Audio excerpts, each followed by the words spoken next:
আসসালামু আলাইকুম রহমতুল্লাহ। সম্মানিত ভিউয়ার্স, একটু দাঁড়ান, ভিডিওটা ধাক্কা দেবেন না, একটু শুনে যান। যারা প্রবাস থেকে ভাবছেন যে কতটুকু সম্পদ আমার থাকলে আমি কুরবানি দিতে পারবো, আমি তাদেরকে বলবো যে কুরবানির যে দিনগুলো রয়েছে ওই দিনগুলার ভিতরে যদি আপনার নিম্নতর 52.5 তোলা রূপ্য সমপরিমাণ সম্পদ, অর্থাৎ অর্থের মূল্যে যেটা 90 থেকে 1 লক্ষ টাকার ভিতরে ক্যাশ থাকে আপনার কাছে, ঋণ টিন পরে আসবাব, ব্যবহৃত আসবাবের পরে যদি এই অর্থটা আপনার কাছে থাকে তাহলে আপনার উপর কোরবানি ওয়াজিব। তা আপনি এই অর্থ অনুযায়ী আপনি শরিকানা কোরবানি হতে পারেন অল্প। তো শরিকানা হওয়ার জন্য অনেক ভাই কোথায় শরিক হবো, কী করবো না করবো এই নিয়ে অনেকটা দ্বিধাদ্বন্দ্বের মধ্যে আছেন। তো আলহামদুলিল্লাহ, উম্মাহ ফাউন্ডেশন বাংলাদেশ এই উদ্যোগটা আপনাদের সহযোগিতায় হাতে নিতে চাচ্ছে।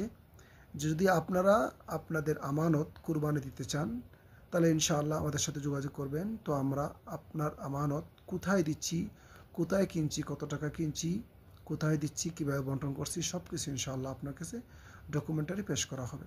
উম্মাহ ফাউন্ডেশন বাংলাদেশের অধীনে আপনাদের জানা আছে গত ঈদ উল ফিতরে 10টি জেলায় আমরা ঈদ উপহার বিতরণ করেছি, মানে সুচারুরূপে আলহামদুলিল্লাহ সফলভাবে সম্পন্ন করেছি। আমাদের বিভিন্ন জেলায় আমাদের প্রতিনিধি রয়েছেন, এমনকি আরও ওই 10টি জেলার পরে আরও 5টি জেলায় আমরা এই ঈদ উল আজহায় মশলা বিতরণ করতে যাচ্ছি। অলরেডি কুমিল্লা জেলা বন্টন হয়ে গেছে, মৌলভীবাজার জেলাও হয়ে গেছে, কুষ্টিয়া জেলাও হয়ে গেছে, আপনার চাঁপাইনবাবগঞ্জ জেলা চলমান। তো আরও অনেক জেলা হাতে আছে আলহামদুলিল্লাহ।